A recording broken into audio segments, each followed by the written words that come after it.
27 ноября под председательством основателя мира и национального единства, лидера нации, президента Республики Таджикистан, председателя правительства Республики Таджикистан уважаемого Эмомали Рахмона состоялось очередное заседание правительства страны. В работе заседания вначале был заслушан отчет министра здравоохранения и социальной защиты населения Республики Таджикистан Джамулиддина Абдулзода о ходе выполнения постановления правительства страны от 30 октября 2010 года о национальной программе формирования здорового образа жизни в стране на 2011-2020 годы. Как было отмечено, в период 2011-2020 году в рамках реализации национальной программы формирования здорового образа жизни в Республике Таджикистан при постоянной поддержке и внимании лидера нации уважаемого Эмомали Рахмона были приняты многие важные и эффективные меры по формированию здорового образа жизни среди населения. А в сфере здравоохранения страны произошел значительный прогресс. Министерство здравоохранения и социальной защиты населения Республики Таджикистан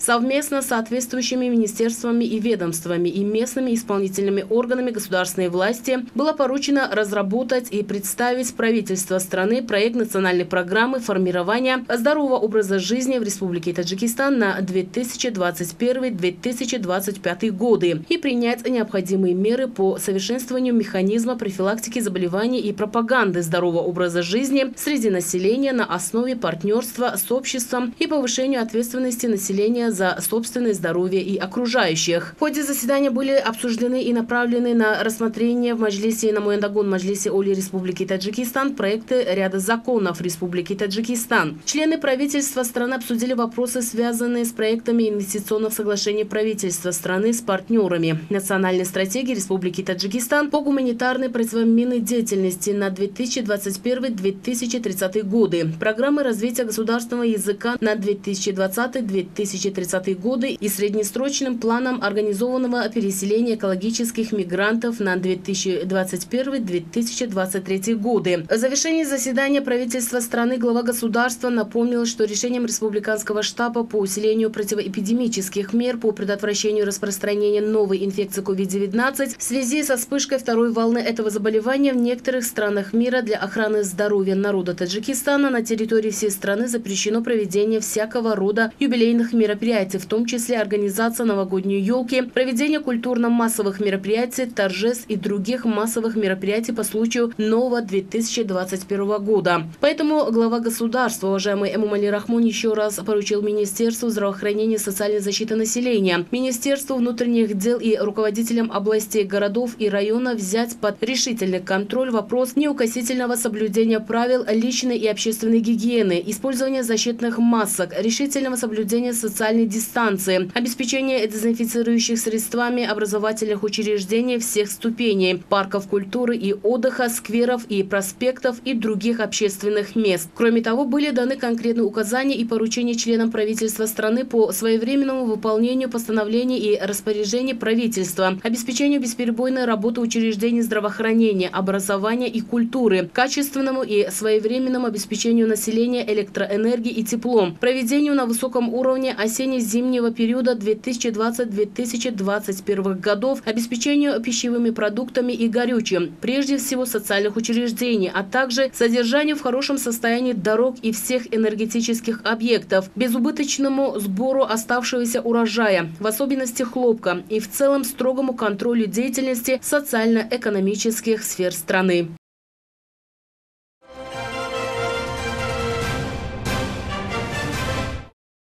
27 ноября председатель Маджлиси Милли Маджлиси Оли Республики Таджикистан, председатель города Душанбе уважаемый Рустами Эмомали принял участие в заседании Совета Межпарламентской ассамблеи сотрудничества независимых государств и 51-м пленарном заседании Межпарламентской ассамблеи сотрудничества независимых государств в формате видеоконференции. В ходе его работы были рассмотрены ряд вопросов, в том числе избрание председателя Совета Межпарламентской ассамблеи государств-участников СНГ, рабочий план Совета Межпарламентской ассамблеи государств-участников СНГ, развитие парламентаризма, межпарламентских связей, поддержка законодательства о мерах в странах СНГ в связи с распространением COVID-19 и другие вопросы, связанные с деятельностью Межпарламентской ассамблеи государств-членов Содружества независимых государств. По обсужденным вопросам были приняты соответствующие решения.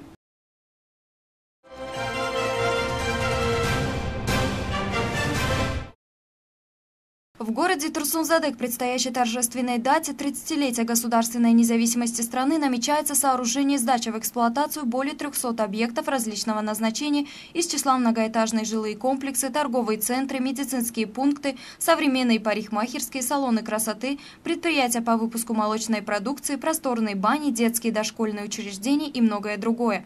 До сегодняшнего дня в центре города и сельских ее джамуатах сданы в эксплуатацию более 300 современных объектов социального назначения. За годы государственной независимости при непосредственной поддержке правительства страны и патриотично настроенных предпринимателей облик города Турсунзаде заметно улучшился. Нужно отметить, что строящиеся объекты непосредственно играют важную роль в развитии градостроительства и обеспечению тем самым местного населения новыми рабочими местами с достойной заработной платой.